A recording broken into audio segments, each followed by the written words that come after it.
네가 이 일을 행하여도 내가 잠잠하였더니 네가 나를 너와 같은 줄로 생각하였도다. 시편 50편 21절의 이 준엄한 말씀은 하나님의 깊고 다정한 인내를 가벼운 방관으로 오해하는 우리 영혼을 향해 울리는 사랑의 경고장입니다. 여러분, 살다 보면 누구나 남몰래 잘못을 저지를 때가 있습니다. 거짓말을 하거나 남을 미워하거나 이기적인 행동을 하고 나서 가슴을 졸입니다. 그런데 이상하게도 하늘에서 벼락이 떨어지지도 않고 내 삶에 아무런 문제가 생기지 않을 때 우리는 안도의 한숨을 쉬며 이렇게 착각합니다. 하나님이 못 보셨구나, 이 정도는 괜찮구나 라고 말입니다.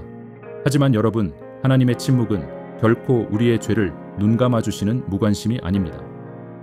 그것은 우리가 스스로 깨닫고 돌아오기를 숨죽여 기다리시는 아버지의 피 끓는 기다림의 시간입니다.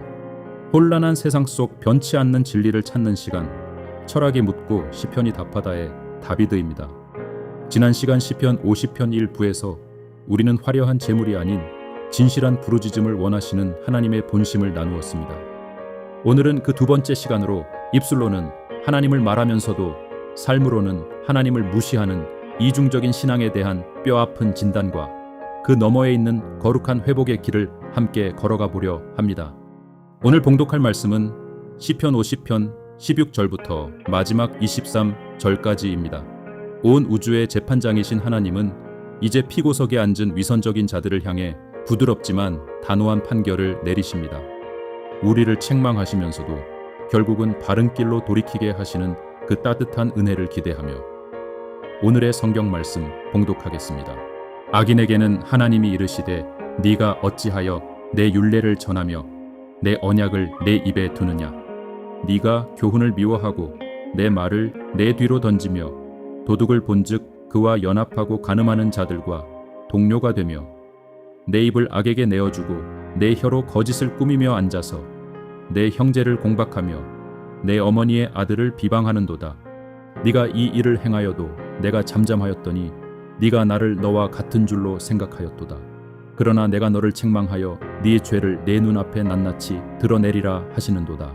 하나님을 잊어버린 너희여, 이제 이를 생각하라. 그렇지 아니하면 내가 너희를 찢으리니 건질 자 없으리라. 감사로 제사를 드리는 자가 나를 영화롭게 하나니 그의 행위를 옳게 하는 자에게 내가 하나님의 구원을 보이리라. 아멘. 시편 50편 2부는 악인을 향한 하나님의 직접적인 책망으로 시작됩니다. 16절을 보십시오. 악인에게는 하나님이 이르시되 네가 어찌하여 내 율례를 전하며 내 언약을 내 입에 두느냐. 여기서 말하는 악인은 세상의 불신자들이 아닙니다. 놀랍게도 그들은 하나님의 율법을 줄줄 외우고 입만 열면 은혜와 언약을 말하는 사람들입니다. 그들은 교회 안에서 누구보다 거룩해 보였고 신앙적인 언어에 아주 능통했습니다. 하지만 그들의 진짜 문제는 입술과 삶이 철저하게 분리되어 있다는 데 있었습니다. 17절은 그들의 이중성을 정확히 꼬집습니다. 네가 교훈을 미워하고 내 말을 내 뒤로 던지며. 앞에서는 하나님의 말씀을 아멘으로 받지만 돌아서면 그 말씀을 쓰레기처럼 등 뒤로 던져버렸습니다.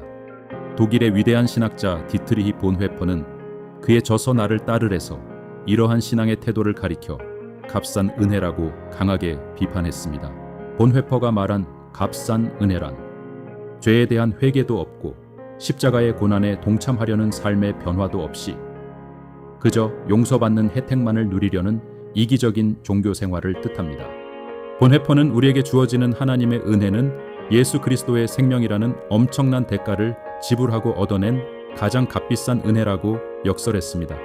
그런데 오늘 본문에 등장하는 사람들은 그 거룩하고 값비싼 은혜를 마치 길거리에서 나누어주는 무료 쿠폰처럼 가볍게 여기고 있었습니다. 입으로는 언약을 말하면서도 삶의 대가를 지불하려 하지 않았던 것입니다. 그들의 삶이 어떠했는지 18절부터 20절이 고발합니다. 그들은 도둑을 보면 함께 어울리고 부도덕한 자들과 동료가 되었습니다. 심지어 혀로 거짓을 꾸미고 가장 가까운 형제들마저 헐뜯고 비방했습니다. 예배당 안에서는 천사 같았지만 일상의 삶에서는 말씀과 아무런 상관없는 철저한 무신론자로 살았습니다. 그런데 가장 놀라운 사실은 이 모든 악행을 저지르는 동안 하나님이 아무런 행동도 취하지 않으셨다는 것입니다. 21절 전반부를 보십시오. 네가 이 일을 행하여도 내가 잠잠하였더니. 그들이 동생을 비방하고 거짓말을 밥 먹듯 해도 하늘은 고요했습니다. 벼락도 심판도 내리지 않았습니다. 바로 이 하나님의 잠잠함이 그들을 무서운 착각에 빠지게 만들었습니다. 네가 나를 너와 같은 줄로 생각하였도다. 그들은 하나님의 침묵을 동의와 허락으로 오해했습니다. 내가 이렇게 살아도 아무 문제 없네. 하나님도 내 방식이 틀리지 않았다고 생각하시나 봐라고 자기 마음대로 하나님을 정의해 버린 것입니다. 세상 사람들의 가장 큰 교만은 창조주 하나님을 자신의 수준으로 끌어내리는 것입니다. 내가 돈을 좋아하니 하나님도 돈을 좋아하실 것이고, 내가 남을 미워하니 하나님도 내 원수를 미워하실 것이라 믿습니다. 하나님을 두려워하고 경외하는 대신 하나님을 나의 이기적인 욕망을 정당화해주는 거대한 마스코트처럼 취급한 것입니다. 그렇다면 하나님은 왜 그토록 오랫동안 침묵하고 잠잠히 계셨던 것일까요? 일본의 기독교 작가 엔도 슈사쿠는 그의 소설 침묵에서 모진 핍박 속에서도 아무런 기적을 베풀지 않는 하나님의 침묵 때문에 고뇌하는 선교사의 이야기를 그립니다. 선교사는 배교와 순교의 갈림길에서 철저한 절망을 경험합니다. 그러나 소설의 결말부에서 그는 위대한 진리를 깨닫습니다. 하나님은 침묵하신 것이 아니었다. 그 고통의 한복판에서 상처받은 영혼들과 함께 아파하며 피 흘리고 계셨다. 하나님의 침묵은 무관심이 아니라 가장 깊은 사랑의 동참이자 죄인이 스스로 깨닫고 돌아오기를 뼈를 깎는 인내로 기다리시는 숭고한 기다림이었던 것입니다. 오늘 본문의 하나님도 마찬가지입니다. 악인들이 거짓을 일삼을 때 하나님은 힘이 없어서 잠잠하신 것이 아니었습니다. 그들이 스스로 돌이켜 회개할 수 있는 시간을 벌어주기 위해 심판의 칼날을 억누르며 피눈물 나는 인내의 시간을 견디고 계셨던 것입니다. 하나님의 침묵은 우리를 향한 다정한 유예의 기간이었습니다. 하지만 은혜의 시간에도 끝이 있습니다. 계속해서 사랑의 기다림을 악용할 때 하나님은 마침내 입을 여십니다. 21절 하반절입니다. 그러나 내가 너를 책망하여 네 죄를 내 눈앞에 낱낱이 드러내리라. 이 말씀은 언뜻 들으면 무서운 저주처럼 들립니다. 하지만 영적으로 깊이 들여다보면 이 책망은 우리를 살리시려는 하나님의 가장 적극적인 치료 행위입니다. 암 덩어리를 고치려면 먼저 엑스레이를 찍어 환부를 정확히 눈앞에 드러내야 합니다. 의사가 살을 찢고 환부를 드러내는 것은 환자를 죽이려는 것이 아니라 살리려는 것입니다. 하나님께서 우리의 숨겨진 죄와 위선을 우리 눈앞에 낱낱이 보여주시는 이유는 우리를 부끄럽게 만들려는 것이 아닙니다. 썩어가는 영혼의 암세포를 제거하고 다시 깨끗한 새 생명으로 살려내시기 위함입니다. 그러므로 말씀 앞에 내 부끄러운 죄가 드러날 때 아파서 피하지 말고 그 십자가의 수술대 위로 감사하며 올라가야 합니다. 22절에서 하나님은 마지막 경고를 하십니다. 하나님을 잊어버린 너희여 이제 이를 생각하라. 여기서 생각하라는 말은 가던 길을 멈추고 깊이 숙고하라는 뜻입니다. 돈과 명예를 쫓아 미친 듯이 달려가던 삶에 브레이크를 밟고 내 영혼의 진짜 주인이 누구인지 다시 기억해내라는 사랑의 외침입니다. 그리고 마침내 23절, 이 시편의 대단원이자 가장 찬란한 결론이 터져나옵니다. 감사로 제사를 드리는 자가 나를 영화롭게 하나니 그의 행위를 옳게 하는 자에게 내가 하나님의 구원을 보이리라. 일부에서 말씀드렸던 것처럼 하나님을 영화롭게 하는 최고의 방법은 수많은 양과 소가 아니라 존재 깊은 곳에서 우러나오는 감사입니다. 그런데 오늘 이 부의 결론에는 한 가지 조건이 더 붙습니다. 바로 행위를 옳게 하는 자입니다. 진짜 감사는 입술에서 끝나지 않습니다. 삶의 행동으로 이어집니다. 나를 용서하시고 기다려주신 하나님의 그 크신 사랑을 진짜로 깨달은 사람은 절대로 말씀을 든 뒤로 던져버릴 수 없습니다. 내 삶의 모든 걸음걸음에서 하나님의 율례를 존중하고 이웃을 향해 사랑의 손을 내미는 옳은 행위가 자연스럽게 흘러나오게 됩니다. 본회퍼가 말한 값비싼 은혜를 아는 사람입니다. 구원은 공짜로 받았지만 그 구원의 가치가 얼마나 무거운지 알기에 하루하루를 정직하고 성실하게 살아냅니다. 하나님은 바로 이런 사람, 감사와 삶이 일치하는 사람에게 당신의 완전한 구원과 영광을 보여주시겠다고 약속하십니다. 사랑하는 성도 여러분, 오늘 여러분은 하나님의 침묵을 어떻게 해석하고 계십니까? 내 마음대로 살아도 아무런 벌이 내리지 않는다고 안심하며 그 헛된 평안을 즐기고 계시지는 않습니까? 이제 그 위험한 착각에서 벗어나십시오. 주님의 침묵은 여러분이 십자가 앞으로 돌아오기를 기다리시는 아버지의 애타는 눈물입니다.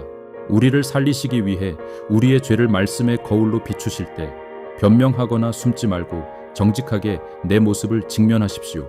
오늘 하루 입술로만 주여 주여 하는 반쪽짜리 신앙을 버리십시오. 내 삶의 현장에서 정직과 사랑이라는 옳은 행위를 실천하십시오. 여러분의 진실한 감사와 거룩한 삶의 발걸음이 모여 하나님의 크신 구원을 완성하는 눈부신 하루가 되시기를 축복합니다. 이제 우리의 위선을 찢으시고 참된 생명으로 빚으시는 사랑의 하나님께 회개와 결단의 기도를 드리겠습니다. 잠시 눈을 감고 내 환부를 어루만지시는 주님의 손길을 기대하며 함께 기도합시다.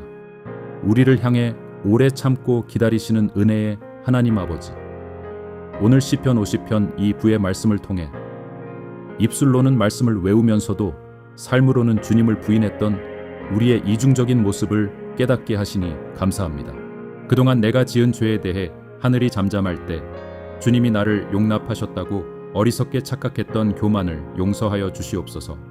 주님, 본회퍼의 통찰처럼 우리가 십자가의 은혜를 싸구려 취급하며 회개 없는 용서만을 바랐던 이기적인 신앙을 이 시간 철저히 내려놓습니다. 엔도 슈사쿠의 소설 속 고백처럼 침묵하시는 듯 보였지만 사실은 내 곁에서 함께 피 흘리며 나의 돌이킴을 기다려주신 그 크고 다정하신 사랑을 가슴 깊이 새기게 하옵소서. 나를 살리시기 위해 내 죄를 낱낱이 드러내실 때 부끄러워 피하지 않게 하시고 기쁨으로 치유의 십자가 앞에 서게 하옵소서. 이제는 하나님의 말씀을 내 등 뒤로 던지지 않고 내 삶의 가장 밝은 곳에 두어 나의 길을 비추는 나침반으로 삼게 하옵소서. 거짓된 혀와 악한 행동을 버리고 오직 정직과 사랑을 심는 거룩한 백성이 되게 하옵소서. 오늘도 입술의 감사를 넘어 내 삶의 행위를 옳게 하기를 결단하오니 약속하신 대로 주님의 크고 놀라운 구원을 우리 삶 가운데 매일 보여 주시옵소서. 우리를 껍데기가 아닌 진짜 성도로 빚어가시는 예수 그리스도의 이름으로 기도드립니다. 아멘.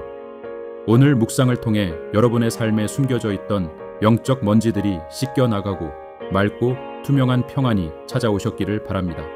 하나님은 여러분이 진짜로 행복하기를 원하십니다. 저는 영상을 보시는 구독자 여러분을 위해 매일 새벽 기도하고 있습니다.